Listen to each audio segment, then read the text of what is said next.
Well, agriculture is the backbone of this economy. However, many have burned their fingers trying to invest into this sector. And one of the reasons is lack of information on what to do. Today, we take a look on how easy you can actually make it in animal husbandry, addressing the area of feeding. I'm called Pison Businje, and we are doing farming, zero grazing farming, as you can see, at Itungo Pastures.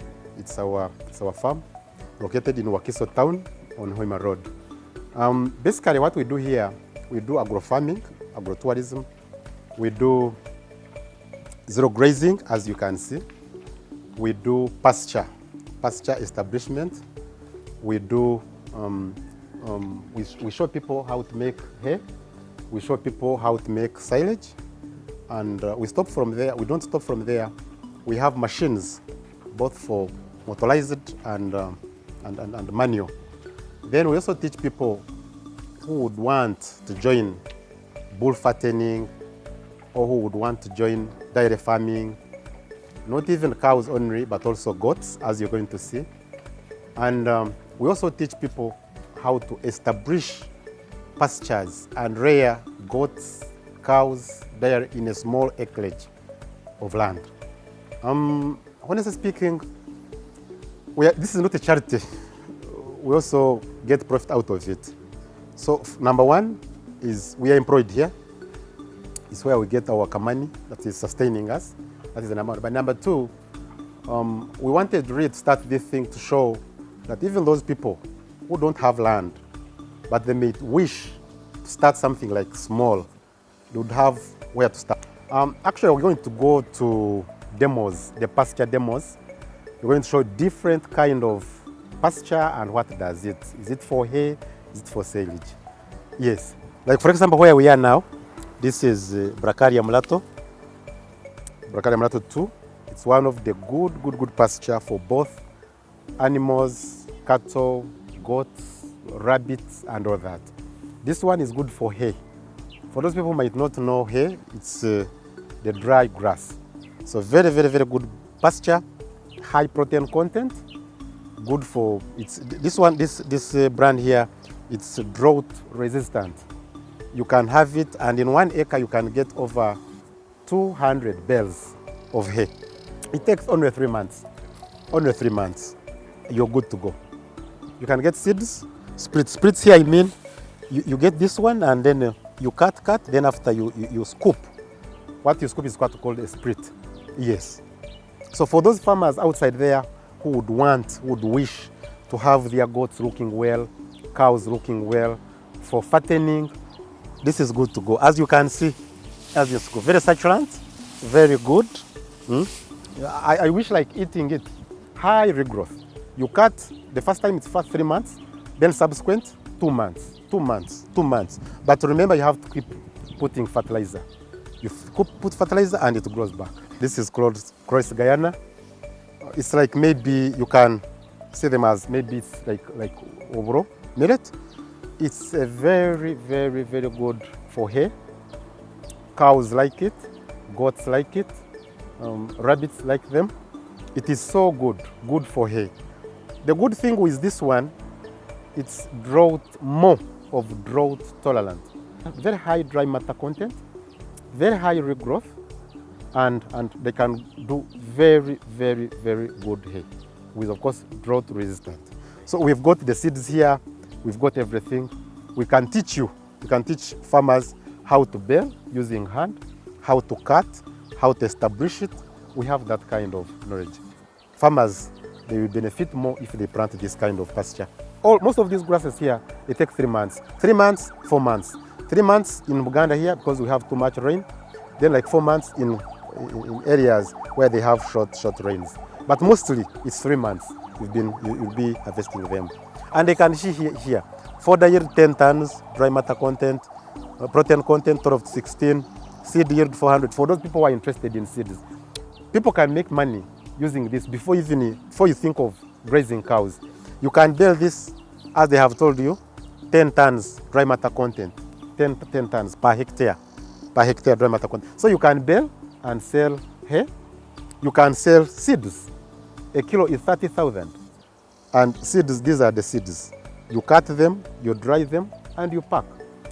An acre you can get between 150 to 200 bales. A bale we mean when you cut this, I don't know, in Uganda you call it end water. So end water is the bales. So if you get your end water, you harvest this, you dry them, then you make that end water. Each end water will cost 10,000. Each end water of between 16 to 20 kilograms. It will cost for you 10,000. Meaning, in an acre, if you get, say, 100 bales, that is 1 M. And remember, in a year, you'll be cutting 4 times. 4 times. Meaning, in 1 acre, you can get between 1 million to 2 million making this. That is, we are talking of hay. But then for seeds, in 1 acre, you're going to get between 50 to 100 kilograms. And each kilo, I've told you, it is 30,000. So even if you get only 50 kgs, how much is that? Multiply by 30,000. You can't get it in Kasori, you can't get it in beans, you can't get it anywhere. The demand for Cross Guyana is so high. In our Make Money segment, we continue to share with you tips on how you can actually grow your resources or your wealth base.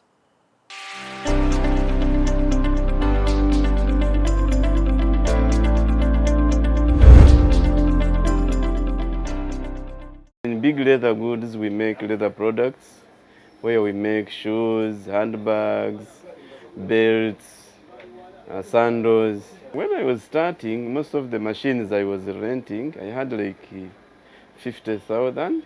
But before I had bought some tools and materials to use. And somehow, even we still have a challenge of customers, marketing and what. It needs a lot of marketing if you want to be successful. If someone wants to start a business of leather manufacturing, you need to acquire skills first. After acquiring the skills, there you start thinking of starting. You don't just come and start, because there is so many things that are happening after starting. You know, you need to know the right materials, you need to know the right machines to use, you need to know where the customers are of buying these leather materials. If you don't have the skills, you can first train people to work with. Someone may be having like managerial, whatever skills, but you need these skills of hands-on. You need to know how to use money, first of all. You need discipline on how to use your money when you are making these leather products. Don't just spend money anyhow, you know, and you need to know your business.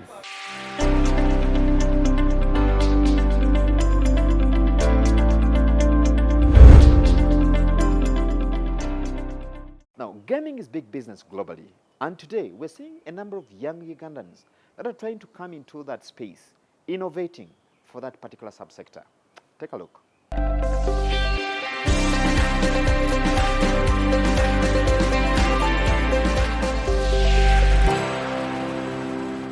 My name is Richard Kavma, a game designer and a digital specialist.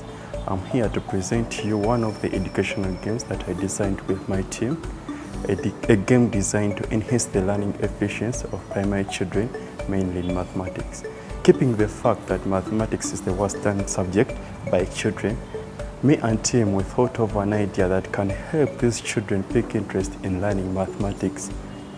Of course, games are the first priorities because a kid can spend almost 12 hours on a game on a computer. So we came up with an idea of gamification. Gamification simply means the application of game elements into another activity. Well, we designed a game called Kamati. Kamati is a local name in Uganda, which simply means mathematics. The reason is why we used Kamati as a local name to bring out the originality of Uganda, to show that the game is made from Uganda. How does our game operate? Well, this game has mechanics that help a player to interact with the game.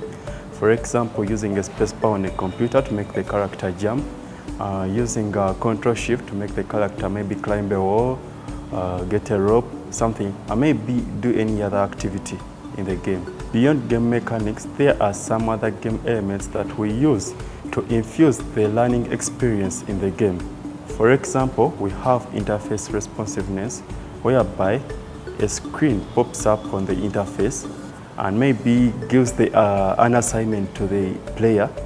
For example, going to the market and buy a pineapple, go back home and share a third with your siblings. With this idea, it brings out the concept of the player knowing on how to work out fractions. In this game, we also have dynamic feedback, whereby it's in form of notifications, which helps the player to alert him maybe how much the coins he has got in the game. Maybe if he has failed a question, it will alert him to go back and repeat the question. In addition to that, we use timers to create a sense of urgency to enable the player focus on a task in hand. Of course, for any game to be interesting, there is always an end goal and a win state. With this, when the player passes a specific question or a set of questions, we reward him with coins.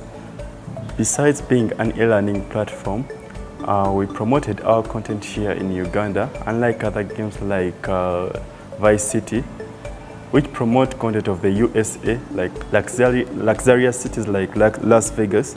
So with this, we designed these environments in our games, depending on the African settings. For example, the local markets, the hilly areas, the grass-thatched houses, which helps to bring out the originality of the game, to show what we have here in Uganda. It's one of the main challenges that we have had when designing and developing these games is in terms of hardware, software, and skills. They are all costly, they are all expensive to afford. Most especially, we use high-end computers and render machines, which are expensive to afford. In relation to the current situation of the pandemic, you find that the primary kids have almost spent 2 years at home playing irrelevant games like action games, car racing games, and etc. But in this case, you find that our game is relevant, whereby they have a learning experience and at the same time having fun. Apparently, we have been visiting schools like to get feedback from the real consumers of the product and putting their reviews into consideration, which has helped us to improve the game.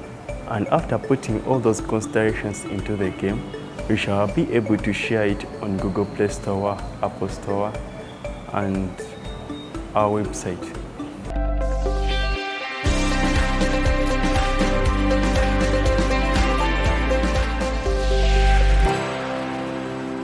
That's all we've had for you in this week's edition of Man and Markets. Thank you for being part of the show. I've been your host, Charles Boji. Until next time, I'd like to wish you a very good evening. Keep well, keep safe, and God bless. But don't forget to drop us a line on the address on your screen, to subscribe on the YouTube channel, but then also to keep the conversation going. Once again, have a good evening, and God bless.